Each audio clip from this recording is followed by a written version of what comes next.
At the tail end of August 2025, the Solent Gaffers met for their final event of the season, the annual race and rally. We joined in this event aboard Molly of Mila on our way back home from our triangular summer cruise from the West Country via Alderney, taking in Falmouth, Mevagissey, Foy, Salcombe, Plymouth, Noss Mayo, Totnes, Dartmouth, Teignmouth, Wareham and Poole. Check out the links on screen if you want to see some of that trip.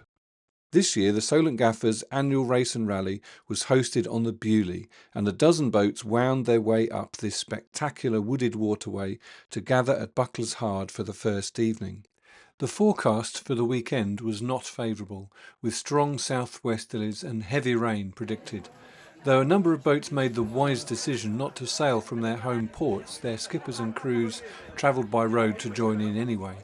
In spite of expectations, Friday afternoon was mostly sunny and we were sheltered from the breeze by the wonderful oak woodland surrounding us. With the boat snug on the visitor pontoon, we gathered for a barbecue evening. Isle of Wight sweet corn, I thoroughly recommend it. And have you taken the rain?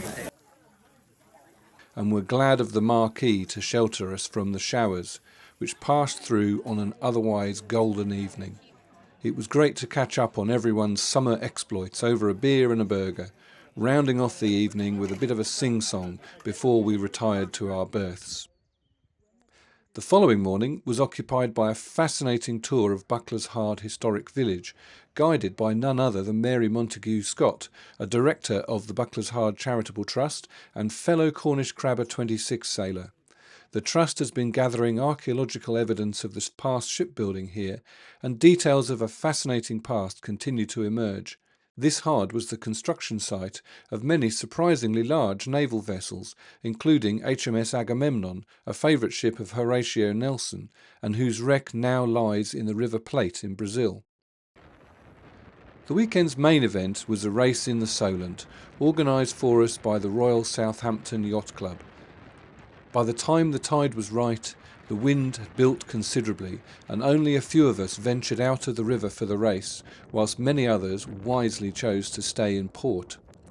4 boats went around the course: Ivy Green, a lovely Ed Burnett design; Oyster Catcher, a fellow Cornish Crabber 26, and High Barbaree, a Cornish Crabber's Pilot Cutter, Molly herself.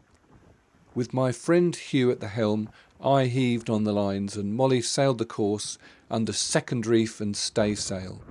It felt wiser for me to act as crew, as the consequences of fouling a line whilst tacking in these conditions would be very uncomfortable, and Hugh, though not familiar with Molly's controls, is an excellent helm.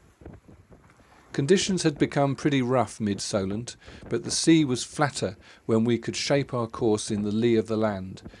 It was stronger conditions than I would usually venture out in, but it is confidence building to put Molly through her paces in company with others, and to know that she is able to handle a sea like this should we find ourselves caught out some time in the future.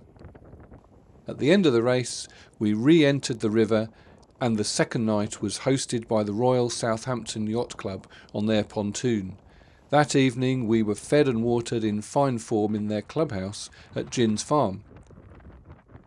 Departing downwind on jib only to Gosport the next morning marked the end of our 5-week summer cruise, but fortunately not Molly's final event of the summer.